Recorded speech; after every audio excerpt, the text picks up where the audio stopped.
दोस्तों, welcome to my YouTube channel अध्यात्म और विज्ञान।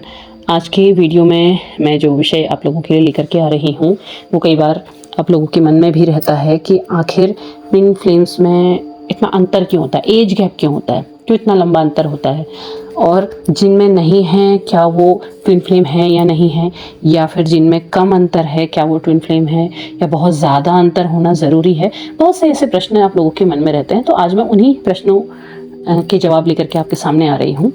ट्विन फ्लेम जर्नी जो होती है उसमें एज गैप होता है, एक लंबा अंतर भी होता है, बहुत लंबा अंतर भी होता है, और मिनिमम 8 से 10 साल का अंतर तो रहता ही है।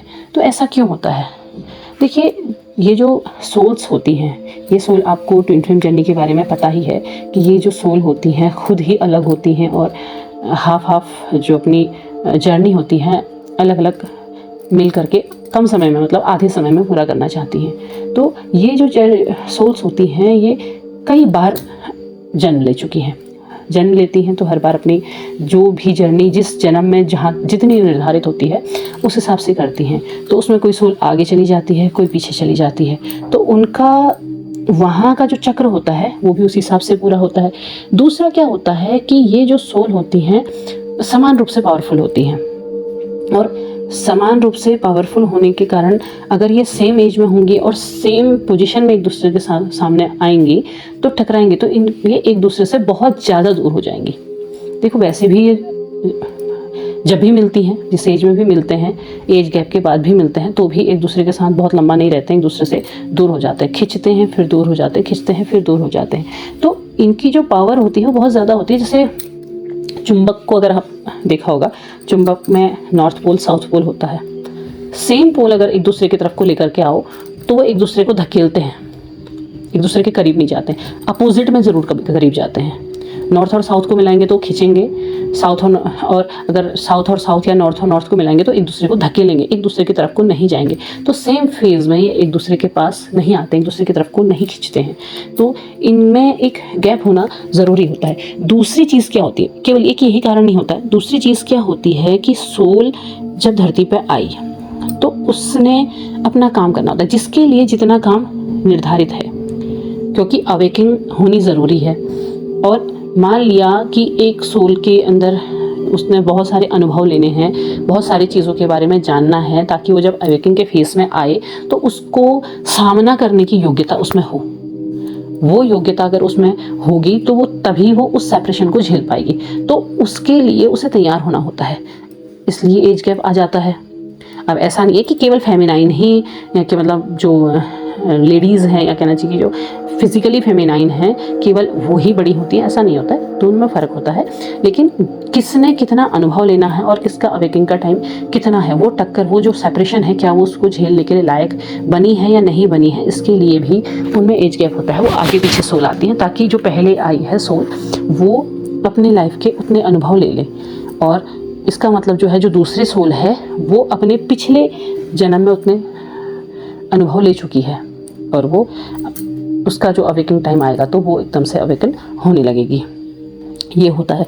दूसरा, अगर आप शिव और सती का ही उदाहरण लें, सेम फेज में मिले, सती चली गई और शिव अवेकन होने लगे, तो शिव ने अपने आप को पूरी तरीके से उसमें, वो तो पूरी तरीके से शिव हो गए, शिव रह गए, ठीक। और इधर जब पार्वती के रूप में, जब सती वापस आई, पार्वती के रूप में वापस आई, तो उन्होंने पहचाना, तो उनको मिला, और उन्होंने क्या करा, फिर उन्होंने पूरा अवेकनिंग का टाइम लिया। तो वो टाइम लेना ज़रूरी होता है, जिसके लिए जितने अनुभव, जितने कर्म ज़रूरी हैं वो उन्होंने करने होते हैं। वो सोल जब उसको करेगी वो तभी अपना जो उनका मार्ग है उसे पूरा कर पाएगी, और उसे पूरा करने के बाद ही उनका जो चक्र है, जो इतने समय से चक्र है, उसे वो समाप्त कर पाएंगे, वरना उन्हें फिर से वापस आना पड़ेगा, बार बार वापस आना पड़ेगा। तो इसलिए इन सोल्स में गैप होता है। वो गैप इनको अवेकन होने का और अपने ऊपर काम करने का पूरा समय देता है।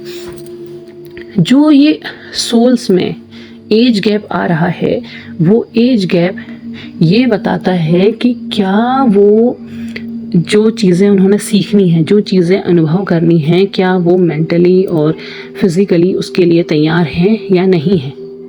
अगर नहीं है तो वो उसको नहीं झेल पाते हैं। और ऐसे में बहुत से लोग ऐसे होते हैं कि ठीक है, वो नॉर्मल लाइफ को या नॉर्मल जो भी रिलेशन होता है उसको भी ट्विन फ्लेम समझ लेते हैं, लेकिन ट्विन फ्लेम बहुत ज़्यादा पेन देता है, बहुत ज़्यादा तकलीफ़ देता है। और वो आपको जब आप एक बार उसमें एंटर हो जाते हैं तो वो ना तो आपको उसमें रहने देता है और ना उससे बाहर निकलने देता है। मतलब अगर आप रहें उसमें, आप रह रहे हैं तो उसमें आप बहुत पेन फील कर रहे हैं, बहुत पेन फील कर रहे हैं, बहुत तकलीफ फील कर रहे हैं और आप चाहते हैं कि उससे बाहर निकल जाएं। जैसे ही आप सोचते हैं कि इससे बाहर निकल जाए तो वो आपको बाहर नहीं निकलने देता है, आप वापस उसमें खींचे चले जाते हैं। तो इसीलिए जो गैप होता है, आप उस चीज़ को झेलने के लिए, आपको उस चीज़ को झेलने के लिए, वो आपको तैयार करने के लिए आपको बनाता है कि जो पहले आ रहा है वो पहले ये सारी की सारी चीज़ें सीख तो ले, उसे ये अनुभव हो तो जाए, वो ज़िंदगी के जो तकलीफ़ें हैं। इसीलिए तो ज़्यादातर ट्विन फ्लेम्स में क्या होता है कि उनकी जो पहले की लाइफ, जो बचपन वाली लाइफ होती है, वो बहुत सारी परेशानियों से भरी हुई रहती है, बहुत सारी तकलीफ़ें उन्होंने देखी होती हैं, या फिर उनकी लाइफ में ऐसी सिचुएशन आती है कि वो बहुत ज़्यादा परेशान, बहुत ठोकरें उन्होंने देखी होती हैं। वो ठोकरें झेलने के बाद वो अपने ट्विन फ्लेम से टकराए होते हैं, और वहाँ जब वो टकराते हैं तो फिर वो उस ज़बरदस्त झटके को झेलने के लायक होते हैं। अगर लायक नहीं होंगे तो क्या होगा कि जो भी व्यक्ति है वो अपनी लाइफ को छोड़ देना ज़्यादा बेहतर समझेगा। तो इसीलिए ये एज गैप इनमें आता है कि उनके अनुभव उनको इतना मजबूत बना दें कि वो अब जो अनुभव लेने वाले हैं उसको वो आसानी से झेल सकें। तो उम्मीद है आपको वीडियो पसंद आया होगा। पसंद आया हो तो लाइक शेयर सब्सक्राइब कीजिएगा, कमेंट बॉक्स में अपने विचार ज़रूर साझा कीजिएगा। तब तक के लिए धन्यवाद।